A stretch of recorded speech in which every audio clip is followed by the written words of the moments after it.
Billions of years ago, the Earth passed through an exploding star and was showered in molten gold.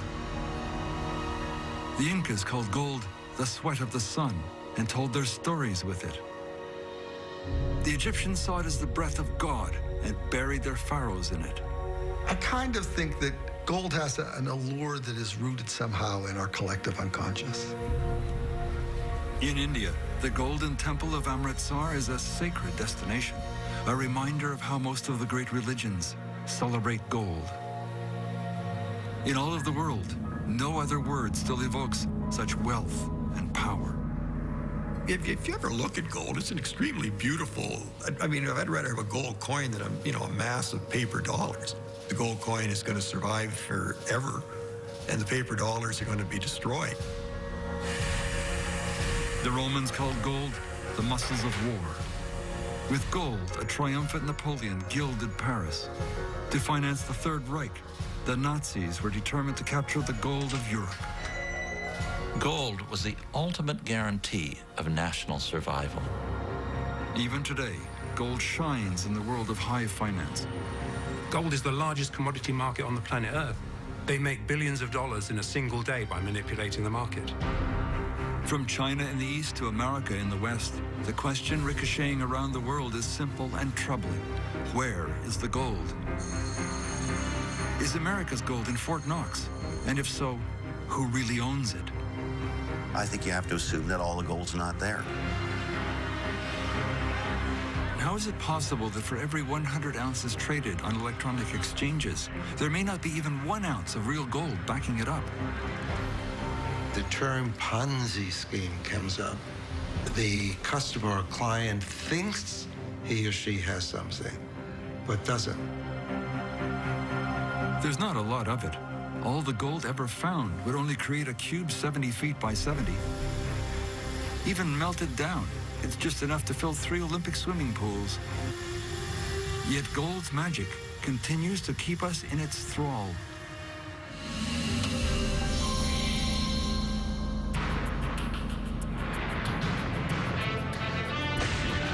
When Moses descended Mount Sinai to deliver the 10 Commandments, he flew into a rage, finding his followers worshiping gold, a golden calf.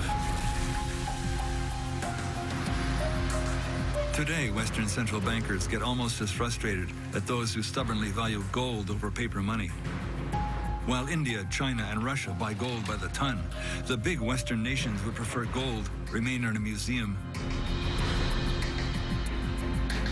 Here on Wall Street at the American Museum of Finance, the precious metal is commemorated by a solid gold Monopoly set. But museum director Richard Silla is not so sure that gold's day is done. The golden rule is really those who have the gold rule. In the world's great financial centers, New York and London, billions of dollars of every kind of metal are traded in the blink of an eye. Gold and silver are traded in code, where the flick of a wrist can spell hundreds of millions of dollars in profit or a disastrous loss.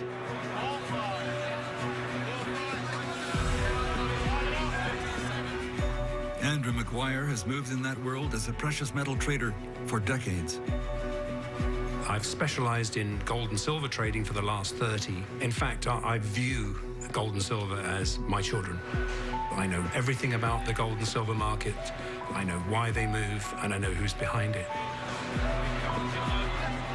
The drama revolves around bullion banks, giant international banks licensed to deal in gold and silver.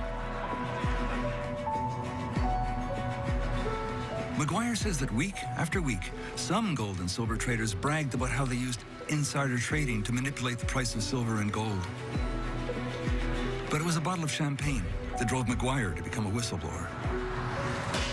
When I see somebody celebrating with a 1,000-pound bottle of champagne because they're high-fiving each other because they took the price of silver down, on the other side of that are real people with real lives. What set me off was the realization that when you manipulate a commodity, such as silver or gold or corn or oil or whatever it might be, it has a real-world impact. McGuire says those market fluctuations don't just hurt investors, but they can have a devastating impact on mining communities in countries like Bolivia. Many point to the drop in the price of silver in 2008 from $21 an ounce to less than $9 as a prime example of market manipulation. Entire communities lost their jobs, and in some instances, there were suicides. And that really, really got to me, and I thought, you know, something has to be done here. Gold mines are just as vulnerable to market manipulation.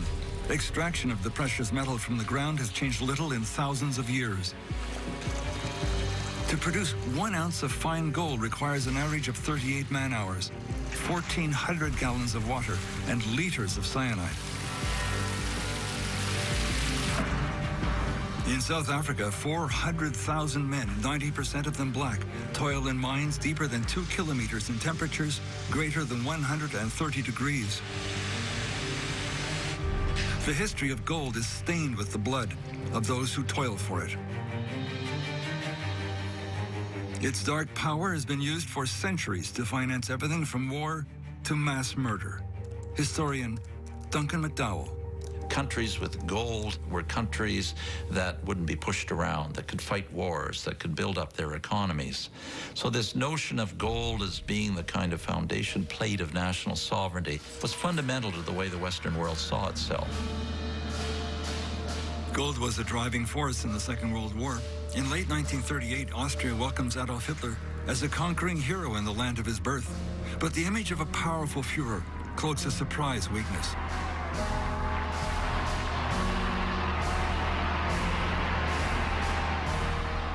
Behind the scenes, the head of the German central bank has a bleak message for his leader. Hjalmar Schacht warns Hitler that Germany is bankrupt. Its gold is spent. Hitler fires him. But Hitler will soon go to war not only for territory, but for gold.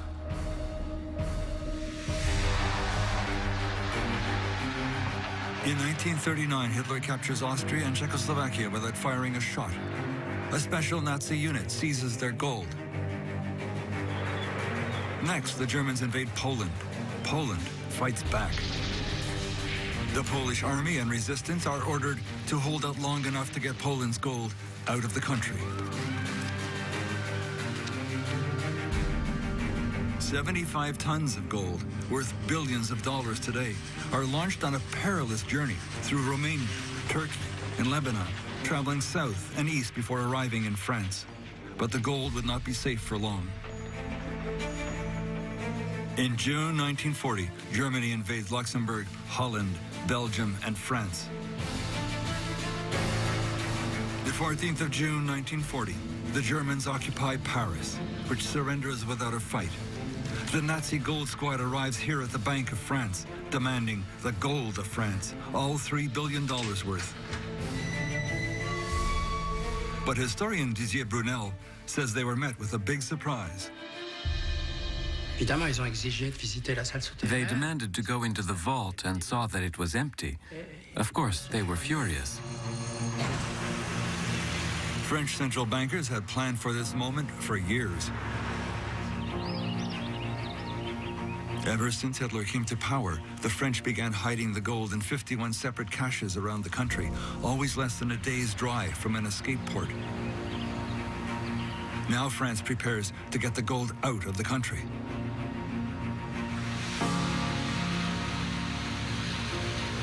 In a secret operation from cities large and small, the gold is moved at night, dispatched to ports along its coast. The German army is not far behind. Historian Tristan Gaston Breton says everyone was trying to disguise a growing panic. There was panic, and we had to use whatever was available. Warships, merchant ships, trawlers, fishing boats, anything we could find to evacuate as much gold as possible. It was a masterpiece of successful improvisation. Today, these Atlantic harbors are home to sailboats, cruise ships, and ferries. In the desperate summer days of 1940, virtually the entire French Navy, including battleships and aircraft carriers, is mobilized to save the gold. Westward goes the greatest transfer of wealth in the history of the world. 83 million glittering ounces, more than the cargoes of all the ancient Spanish treasure ships combined. The gold of France and Poland, bound for safe haven in Canada and the United States.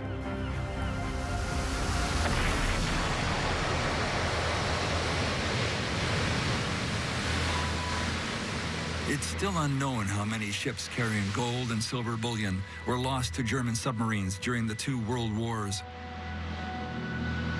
Those sunken bullion ships and many from bygone wars prove irresistible to companies like Odyssey Marine. No story about gold is complete without a treasure quest. It's all very modern. Odyssey is even listed on the NASDAQ stock exchange. The company operates out of a secret location in Tampa, Florida. President Mark Gordon says there is no shortage of wrecks. The United Nations estimates there's 3 million shipwrecks on the ocean floor. The only way to transport wealth until the mid-20th century was on ships. So there are billions of dollars of gold and silver littering the sea floor. It's pretty amazing. Tom Detweiler was part of the deep ocean team that found the Titanic. Now he brings his skill to search for gold 3 miles deep. The sinking of one of these ships could cause large companies literally to go out of business, countries to take a different course in their history, and literally change the world.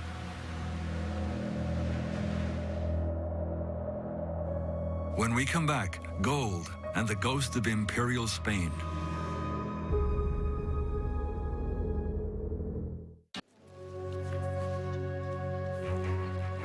Gold and silver have always had a special allure for mankind.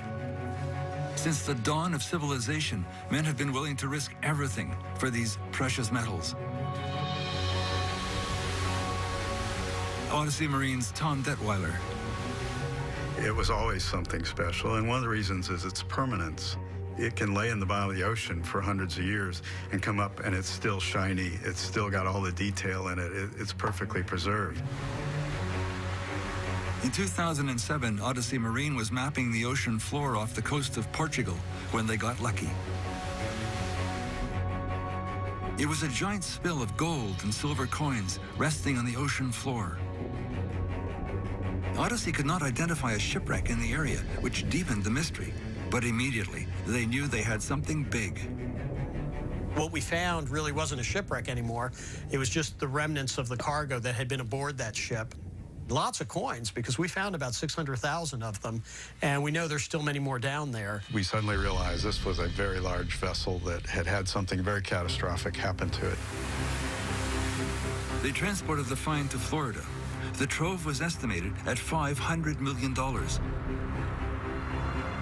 Odyssey registered their find in a U.S. court to await any competing claims. Enter the Spanish government. Spain argued that the treasure was from a Spanish vessel named Nuestra Señora de las Mercedes. It turns out England resumed the war with Spain by sinking the ship in 1804. Now Spain was launching a full-scale diplomatic campaign to get back gold it had plundered 200 years earlier. Peru also filed a claim, saying the treasure was stolen from the Incan people. It is estimated that upwards of 1 million Incans were killed in unequal battle against the Spanish military or worked to death in the gold mines of Peru.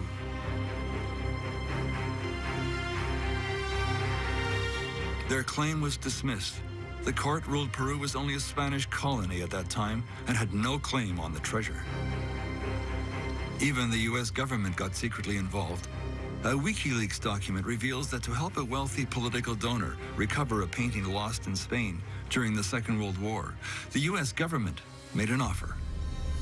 If Spain would be kind enough to give this painting back to this family in the United States, that our State Department would help Spain recover the coins that Odyssey had recovered.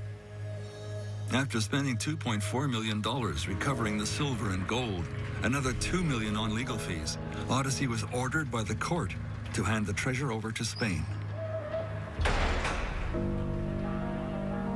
Spinning a web of golden intrigue, once again gold's spell proves enduring. Gold taken by Spain 2 centuries earlier was returned to the plunderer. Searching for gold in the 21st century is an expensive operation, especially if you can't profit from what you recover. Undaunted by their earlier loss, Odyssey Marine plunges ahead on another wreck. It's a treasure ship 3 miles down, off the coast of Ireland, a wreck that meets the stringent criteria laid down by Odyssey's Mark Gordon. The shipwreck has to be worth at least $50 million for us to go ahead and invest in the project, because it's very expensive. After making a deal with Great Britain to split the proceeds, Odyssey is pulling up tons of precious metal from a merchant steamer called the Gersoppa. On the 17th of February 1941, the Gersoppa is carrying a cargo of silver bullion to fill a desperate coin shortage in wartime England. En route from India, she's attached to convoy SL-65. Running low on fuel, the ship slows down to 5 knots and leaves the safety of the convoy. She is hoping to make a run to Ireland's Galway Bay, 300 miles to the north. The Gersoppa is spotted by a German Focke-Wulf patrol plane. He radios her location to U-101. Commanded by Ernst Mingerson, the U-boat finds the Gersoppa. The submarine fires a single torpedo, which blows a hole in her starboard side.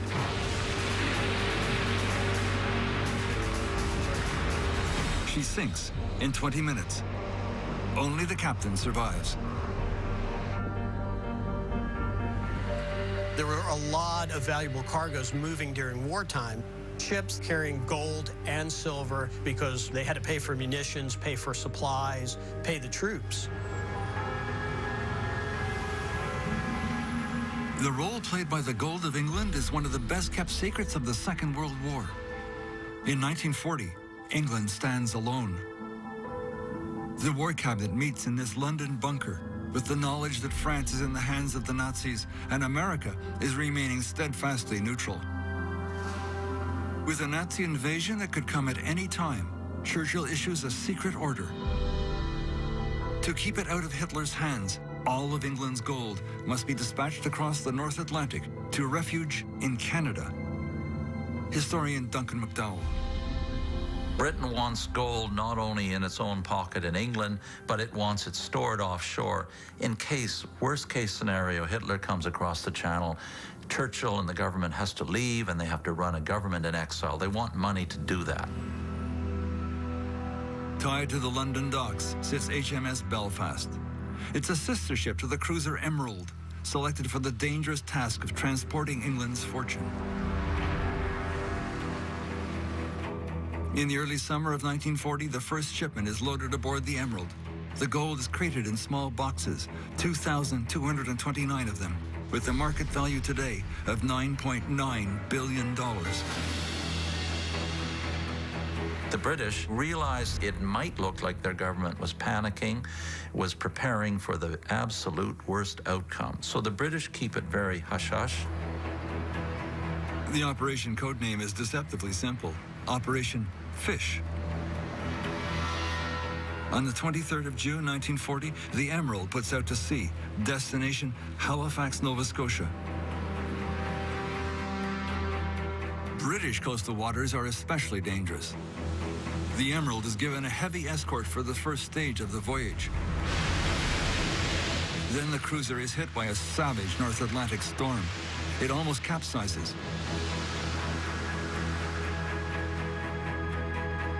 On the 1st of July, 1940, the solitary warship carrying the secret cargo docks safely in Halifax. The small crates of gold labeled simply Fish are unloaded under military guard and put aboard a secret train bound for Montreal and Ottawa.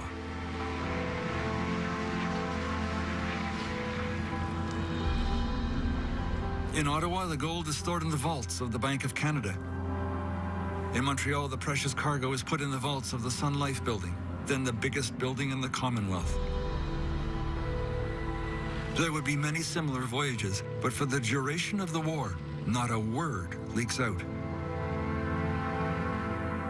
Coming up, questions about another of gold's deep secrets, Fort Knox.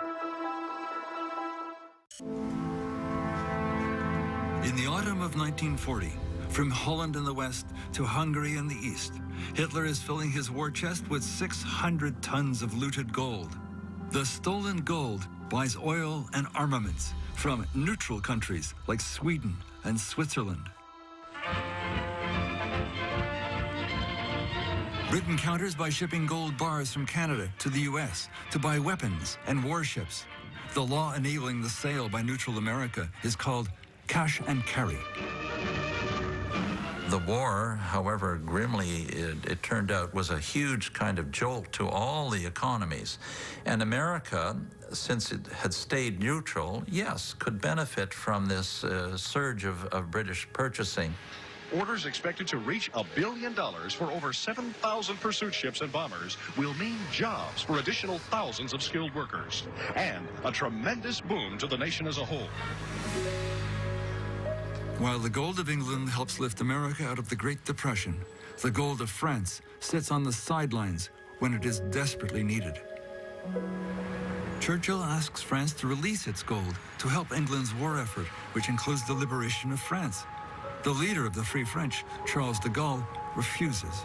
He says France needs the gold after the war to rebuild.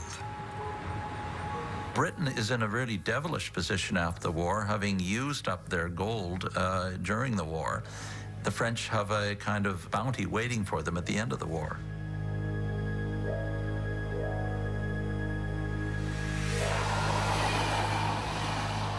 But the French also have a shameful secret to confront at the end of the war: the Holocaust and the secret role of gold. In Paris, this is a memorial to 73,000 French Jews rounded up by French police and deported to the Nazi death camps. Like thousands of Holocaust victims, many had deposited their savings in gold into safe Swiss banks, or so they thought. After the war, when families tried to claim their gold, the Swiss bankers demanded death certificates or other impossible proofs of ownership. That was the greatest revelation of the Nazi gold thing, that the Swiss suffered from this. They would no longer be that nation of upright bankers and chocolate makers, you know, that they were as morally tainted by World War II as the rest of us were. An international investigation revealed that some of the gold held in Swiss banks came from Nazi extermination camps, pried from the teeth and fingers of the victims, then melted down and recast by the Nazis. It's called Totengold, death gold. In 2012, in one of the war's more macabre revelations, it was found that Hitler's personal dentist used Totengold to fill the Führer's teeth. But most of the gold went to Switzerland. We now know in World War II that some of the Swiss bankers facilitated this laundering of gold right down to working with the foundries to refine it, restamp it so that it could be laundered into the European economy. The greed for gold drove the Swiss to trade for looted bullion even to Hitler's final days. In modern times, profiteering has risen to another level. The gains are now counted in the thousands of billions of dollars. In one case, involving precious metals, a large prominent bullion bank was said to be misleading its customers. Lawyer Samuel Sporn led the class action suit. I was approached about 7 years ago by a gentleman by the name of Silverblatt, who had silver bullion, and he wanted delivery. Mr. Silverblatt, along with thousands of customers, thought they were buying bars of silver, silver in a vault, allocated or set aside in their name. Similar cases have arisen over gold. In addition to being charged for the silver, they were charged storage fees. But it appears there was no silver being stored.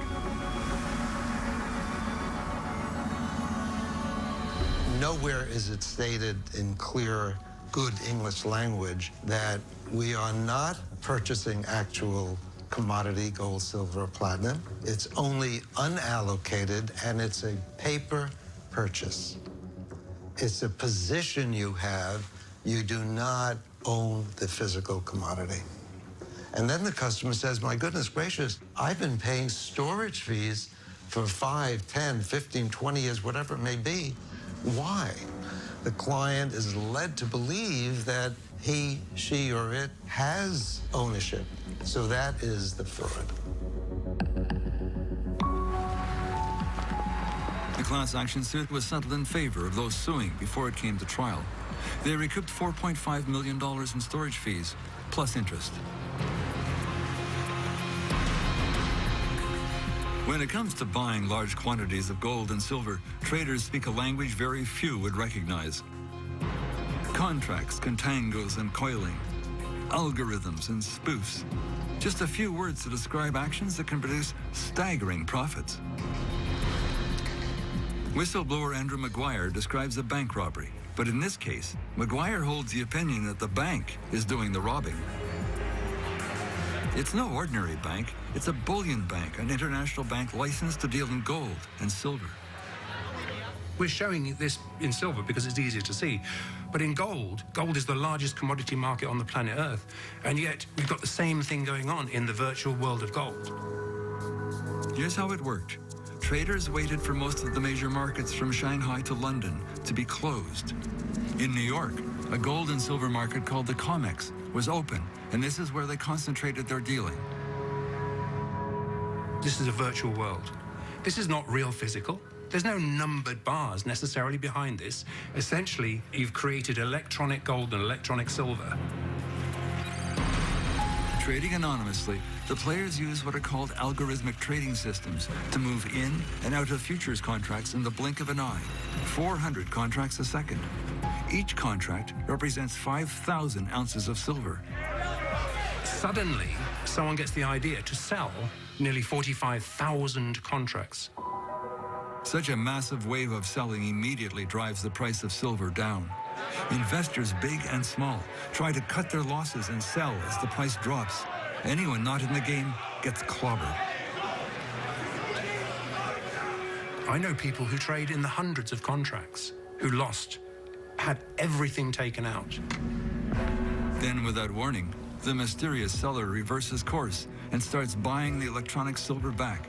Once again, by massive buying on the electronic exchange, the trader dictates the price, making it go up and profits massively from the rise. The profit on each contract reaches $80,000. That's $80,000 times 45,000 contracts. $3,600 million. It is illegal. It's absolutely illegal. Under commodity law, you're not allowed to be dictating the price on the futures market. When we come back, Mr. Maguire goes to Washington as a whistleblower. I woke up at 2 o'clock one morning and said, you know what, that's it. I'm going to the regulators. I can't stand this anymore. When it comes to the world of gold and silver, it appears that throughout history, greed often takes center stage. Andrew Maguire believes he is confronting exactly that, as he alleges that some of the world's biggest banks were rigging the price of gold and silver and making billions doing it. In Washington, Maguire approaches Commissioner Bart Chilton at the CFTC, the Commodities Futures Trading Commission. Their job is to police the trading of silver and gold. What we've seen all too often is where you have an individual trader who has excessive concentration. And when I say excessive, I mean concentration that can lead to pushing prices around. And we've seen it in precious metals, in silver, in gold, and some of the other commodities. To back up his story, Maguire proposes going online with the CFTC investigator and guiding him through the manipulation in real time. This chart is... I was on live with him saying, right now, silver's going to go any minute now. I saw the signal come in, which is pretend offers and bids coming in and not trading. So suddenly, silver takes a drop. And I warned him just before, silver is going to go down below $15. Really, he had everything in his hands, live and pre-warned, a bit like me saying to the police, there's going to be a bank robbery and an ATM machine at exactly 3 o'clock this afternoon. The scenario unfolds exactly as Maguire prophesied. It triggers a CFTC investigation. The Andrew Maguire circumstance gets into an investigation currently ongoing, but we're doing the best we can given the resources we have, and I think we've made some progress. But it's an uphill battle as a poorly funded and understaffed CFTC faces off against the massive lobbying effort by the banks. The investigation is ongoing.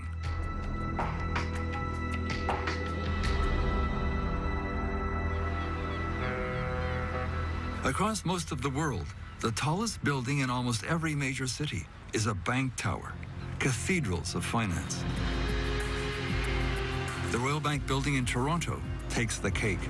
Towering 41 stories over the downtown, it gleams golden in the morning sunshine. The answer to where's the gold? Astonishingly, it's baked into the windows. The glass of the 14,000 panes is cooked with 2,500 ounces of gold leaf. Now that gold is valued at over $3.5 million. The effect is spectacular. It is an appropriate setting for one of the world's most successful precious metal funds.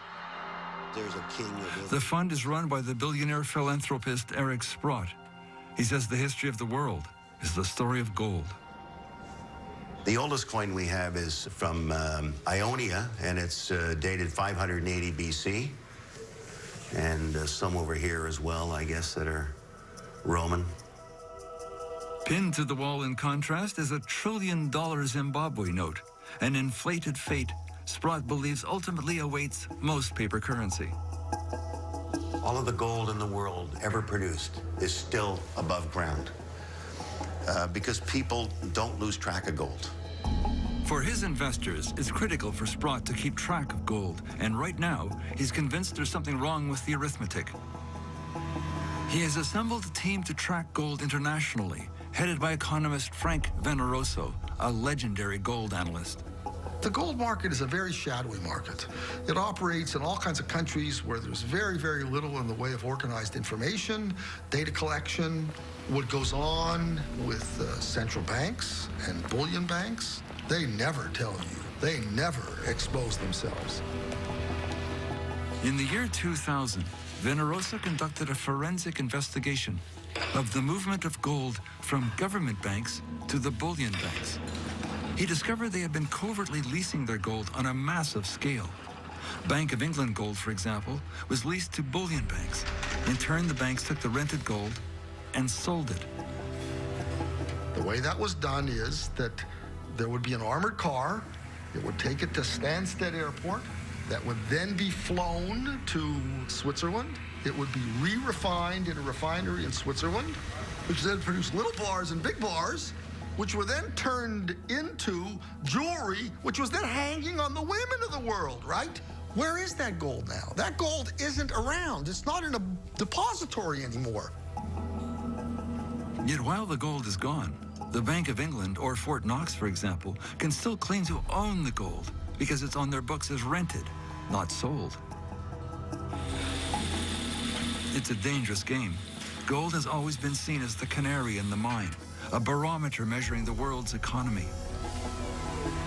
If we all woke up tomorrow and saw gold was up $100, you'd think one of three things.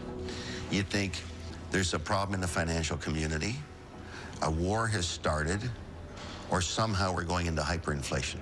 That's the message of gold. So what's happening now? Who is buying gold? And where is that gold coming from? Central banks in Russia and China are big buyers. 1,000 in the central banks. China, at least 500 tons. You got your ETFs are 200. So I got 1,700 right there. I haven't even gone to the U.S. Mint, the Canadian Mint. I know what their sales were in 2000. The demand is huge. Can gold mines keep up? Sprott says no. There's actually only 2,200 tons mined that's even available to buy. Your conclusion then is there has to be an official sector supply, and it has to be very big. Yeah, I'm already up to 2,400 tons now using this data. But I think the elephant's in the room already. That's my view. For Eric Sprott, the elephant in the room is this. Western central banks are running out of gold, gold that cannot be replaced. Could the mystery begin and end at Fort Knox?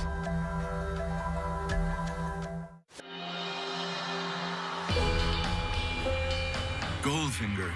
Many regard the Sean Connery Bond film, featuring a Fort Knox plot, as the best of the early 007 movies. It won box office gold, reflecting the world's fascination with the precious metal and what really might be going on behind the gates at the United States Gold Depository, guarded at the Fort Knox Army Base. The director of the American Museum of Finance, Richard Silla, says Fort Knox has a controversial history. At the height of the Great Depression, President Roosevelt ordered Americans to turn in all of their gold. Tons of coins, ingots, and jewelry. They were paid in paper dollars at $21 an ounce. What did Roosevelt do with the gold? Well, it was mostly melted down into gold bars and put in the Federal Gold Depository at Fort Knox, Kentucky. So that's where the Fort Knox gold came from. It used to belong to all the American people, and then the government nationalized it and put it in Fort Knox. The fort boasts a massive new vault in the middle of a fortified army base in Kentucky. That was the last time the gold was really counted. There's a yearly audit, but it's incomplete. The last full audit in 1954 was followed by a media show and tell in 1974. But a recent attempt to force full disclosure was defeated in the Congress. Precious metal billionaire Eric Sprott says aloud what many suspect when asked, is there gold in Fort Knox? That's a good question. There has been no audit since, I think it's 1954 or something like that. An audit would not be a difficult thing to do. I think you have to assume that all the gold's not there. By 2013, apprehension about the security of national gold reserves was not confined to Fort Knox.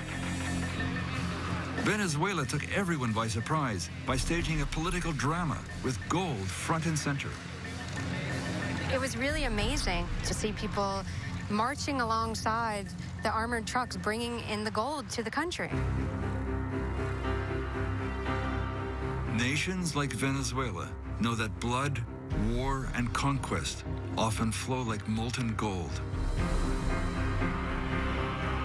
In 1998, when Hugo Chavez was first elected president of Venezuela, he discovered that Venezuela's gold, once again, was in European hands, courtesy of the world's financial institutions.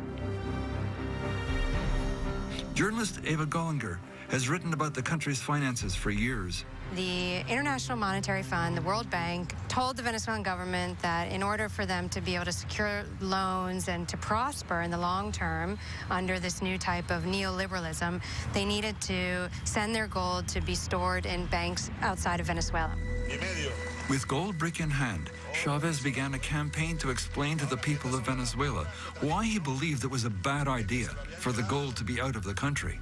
All told, 211 tons of bullion, worth some $11 billion, was held by foreign banks.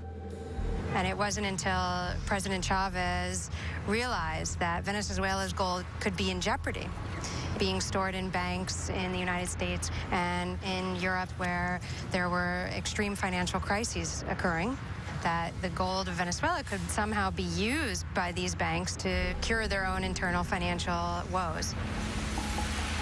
Gold expert John Embry says Venezuela's demand set off a small panic on the gold market.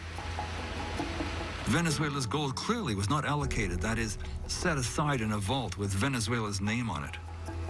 It took a long time. And I mean, it put stress on the market because they had to go out and find enough gold to ship this, and it wasn't a large amount either. Chavez kept the pressure on. 6 months later, the government threw a grand parade to welcome home the first shipment of Venezuela's gold.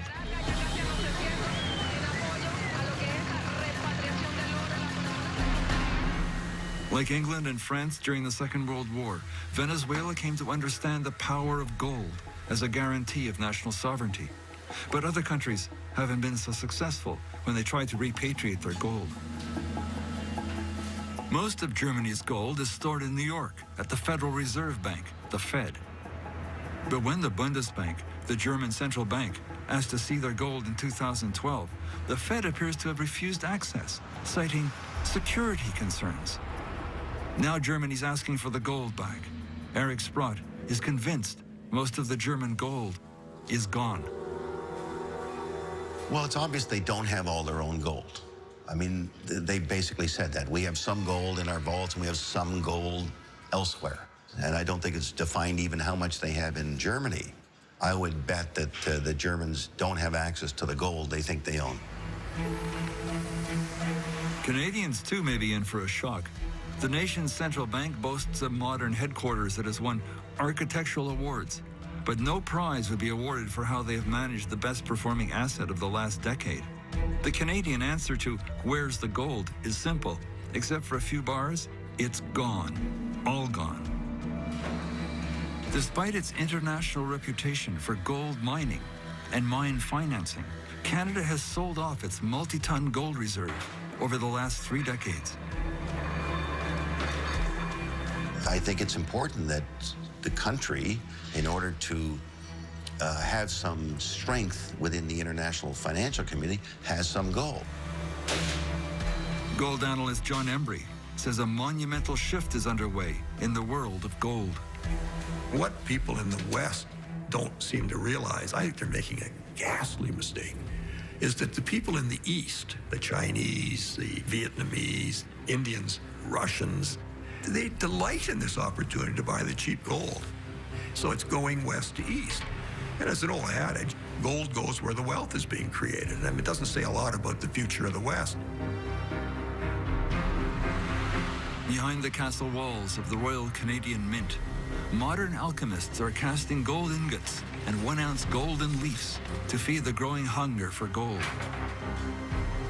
In each century, the stakes for gold get higher. In the 20th century, gold became the ultimate guarantee of sovereignty, paying for world war and mass murder. In the 21st century, gold still manages to keep its secrets. Perhaps the biggest one of all, where's the gold and who owns it?